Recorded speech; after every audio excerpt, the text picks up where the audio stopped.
بسم الله الرحمن الرحيم، على بركة الله نبدأ حلقة النهاردة. طبعا حلقتنا النهاردة هنكون بنتكلم فيها عن مباراة مصر والإمارات. طبعا مباراة تحزن، مباراة أداء وحش وأداء يعني الجماهير كلها النهاردة نايمين زعلانين. والصراحة أداء فعلا لا يليق بالكرة المصرية ولا يليق باسم منتخب مصر إطلاقا إطلاقا. بس قبل ما نتكلم ونخش في حلقتنا، ما تنسوش نصلي على النبي عليه أفضل الصلاة والسلام. أنا يا جماعة النهاردة هتكلم عن مباراة منتخب مصر والإمارات في كأس العرب، ولكن مش هتكلم عن ده بالتحديد. أنا عايز أتكلم عن المنظومة الكروية في مصر. حد يقول لي المنظومة الكروية في مصر بتخطط لإيه؟ فين التخطيط؟ اللي هو أنا دلوقتي منتخب الشباب رايح كأس العالم، كابتن أسامة نبيه، أنا رايح أعمل إيه؟ يعني أنا رايح أعمل إيه في كأس العالم؟ كلنا شفنا ورجعنا، زي ما رحنا زي ما جينا. وكابتن اسامه نبيه طلع مع الاعلامي المحترم ابراهيم فايق واتكلم وقال لك انا ما اقدرش افوز على نيوزيلندا، في فرق ما بيننا وما بينهم، ما اقدرش اعمل حاجه مع اليابان، ما اقدرش مش عارف ايه. طب يعني ايه اللي انتوا بتقولوه ده؟ يعني ايه ما يقدرش؟ يعني ايه ما ينفعش؟ ما عندناش احنا الكلام ده، احنا نقدر. بس نقدر ازاي؟ بالتخطيط. نقدر ازاي؟ بالتنظيم، ان احنا ننظم، ان احنا نعمل مباريات كويسة، ان احنا نعمل مباريات ودية قوية، ان احنا نختار لعيبة مش بناء على الانتماءات ابيض واحمر وازرق واخضر واصفر. لا، انا بختار اللاعب اللي فعلا يضيف لي، بختار اللاعب الكفء ايا كان بيلعب في ايه من النوادي. ده منتخب الشباب. طيب منتخب الاول، صعدنا كاس عالم الحمد لله، افريقيا، حلو ماشي. مطلوب ايه بقى من كابتن حسام حسن؟ نفوز افريقيا، يا رب. كاس عالم، نكسب ونتأهل، يا رب. بس يعني مش بالكلام، بالتخطيط. هنرجع لمنتخب مصر الاول، بس بنتكلم بقى عن منتخب مصر الثاني ومباراة مصر والامارات. مباراة مصر والامارات النهارده حاجة تحزن. اداء سيء، اداء اللي هو انا بتفرج على المباراه تحس ان لعيبه مصر ان احنا كسبانين 2-0 عادي يعني. مفيش روح، مفيش ان انا اباصي الباص يطلع سليم، مفيش هجمات، مفيش حاجه. مفيش داعي يا عم، مفيش داعي طالما انتوا هتلعبوا بالشكل ده. طب خلاص يعني قولوا لنا والله احنا رايحين، مش هنلعب وهنرجع. تمام ماشي معاك.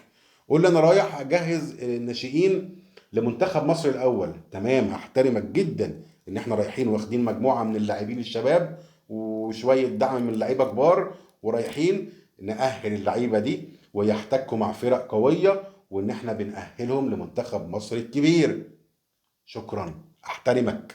لكن احنا رايحين بلعيبه كبار، عمرو السوليه وقفشه، محمد بسام، ياسين مرعي، اكرم توفيق، مروان حمدي، محمد شريف. فانت يعني ما تقوليش ان انا مش معايا لعيبه، لا انت معاك لعيبه كويسه، وميدو جابر وحسام حسن ويحيى زكريا، اللي ما اعرفش الاهلي كان عايز يحيى زكريا ليه، ده وجهه نظري الصراحه. ف انا رايح اعمل ايه؟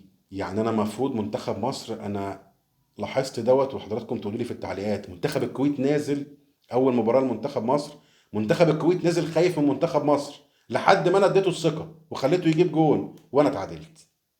طب منتخب الامارات النهارده نازلين عاملين حساب لمنتخب مصر قوي، فانا سبت لهم الفرصه وفضلت ارجع ورا وعمال اباصي كوره ملهاش اي لازمه، استحواذ ملوش اي لازمه، وهوب الامارات جابت جون وانا اتعادلت في الدقيقه 85.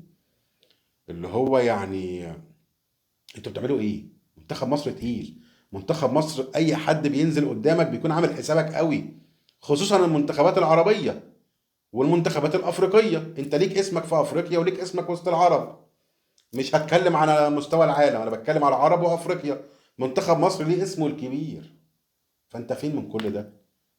انت فين منتخب مصر؟ فالصراحة اداء وحش.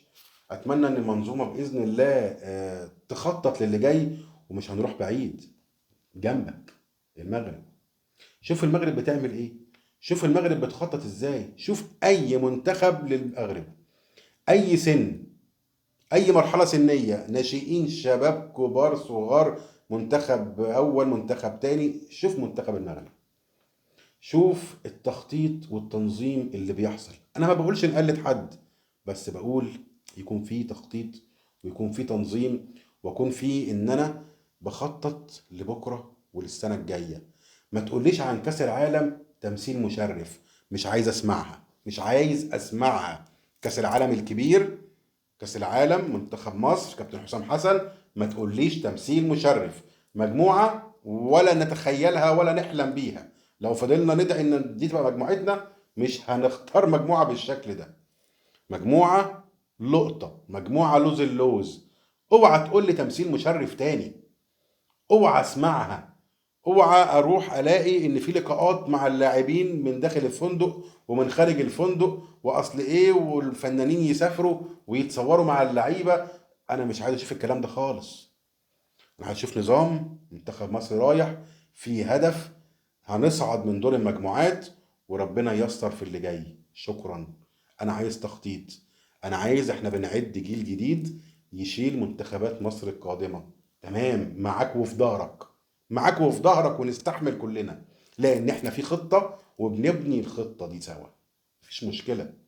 لكن تبقى ماشية كده، وأدى هنا وودي ده هنا، وده يمسك منتخب ده وده يمسك منتخب ده، مش هينفع.